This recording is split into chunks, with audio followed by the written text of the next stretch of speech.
मेरे जो बच्चे दूसरों की ज़िंदगी पर हमेशा नियंत्रण रखना चाहते हैं, तो वो ये बात समझ लें कि ऐसा करने से वह अपने रिश्तों को कमज़ोर कर रहे हैं, चाहे वह अपने लोगों से कितना ही प्रेम करते हों।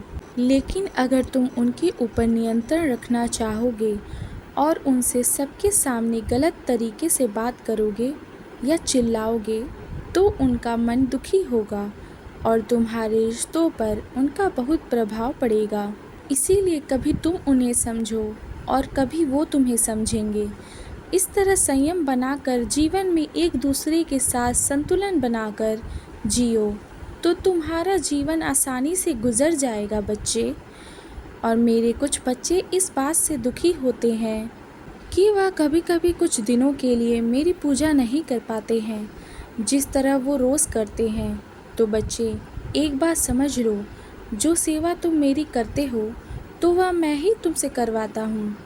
इसलिए जब कुछ दिनों के लिए तुम मेरी सेवा नहीं कर पाते हो, तो वह भी मेरी इच्छा से ही होता है, क्योंकि उस वक्त तुम्हें अपने जीवन में कुछ खास रिश्तों के लिए समय देना होता है, अपनी जिम्मेदारियाँ निभानी होती है बच्चे।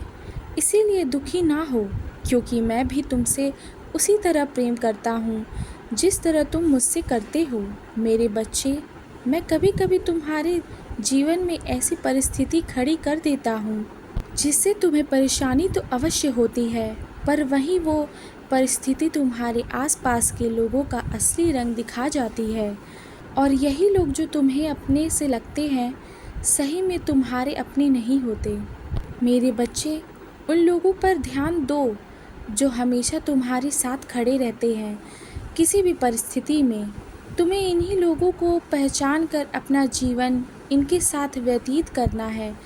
पर जिन्होंने तुम्हारे साथ गलत भी किया है ना, उन्हें माफ़ करो और आगे बढ़ो मेरे बच्चे। अपनी खुशी के लिए तुम खुद जिम्मेदार हो, किसी पर भी अपनी खुशी के लिए निर्भर नहीं रहो और किसी को भी अपनी मुस्कान छीनने का हक मत दो। तुम इतने सशक्त हो कि तुम दूसरों के चेहरे पर मुस्कान लाने की काबिलियत रखते हो, तो तुम अपने आप को किसी से भी कम मत समझा करो। तुम्हारे अंदर बहुत सारे गुण हैं जो तुम्हें दूसरों से अलग बनाते हैं मेरे बच्चे। एक सप्ताह तक साईं सच्चरित का पारायण करो, तुम्हारी मनोकामनाएं पूर्ण होगी। और जब तुम्हारे जीवन में अच्छा समय चल रहा होता है, तो अपने उस पल को खुलकर जियो और उस समय को खुशी खुशी व्यतीत करो। जब कठिन समय आए, तो इतना याद रखो कि यह वक्त भी गुजर जाएगा मेरे बच्चे। तुम्हारे जीवन में सुख और दुख दोनों आते जाते रहते हैं, इसलिए जिस तरह तुम सुख को गले लगाते हो, तो ठीक उसी तरह दुख को भी अपना लो, तो वह आसानी से पार हो जाएगा। जितना तुम दुख से भागोगे और उसे कोसोगे, तो उतना ही तुम्हारे जीवन में तुम्हें तकलीफ होगी। दुख से छुटकारा पाने के लिए उसे स्वीकारना बहुत ज़रूरी होता है, तब तुम्हें उससे बाहर निकलने का हल भी मिलता है और उससे उभरने की शक्ति भी मिलती है मेरे बच्चे।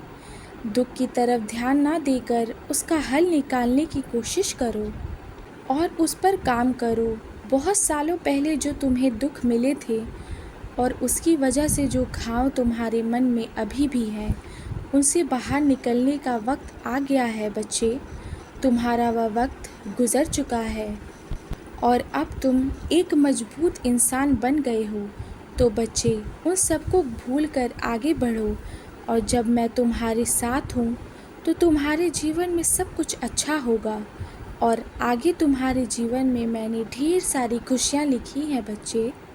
इसीलिए चिंता मत करो बच्चे, तुम्हारी हर मनोकामनाएं पूरी होगी और तुम अपने जीवन में जो भी चाहोगे, तुम्हें वो सब मिलेगा। ये मेरा आशीर्वाद है तुम्हें। इसीलिए मेरे बच्चे, सदा खुश रहो और हमेशा मुस्कुराते रहो। मेरा आशीर्वाद हमेशा तुम्हारे साथ है। अब रात हो गई है मेरे बच्चे। शुभ रात्रि।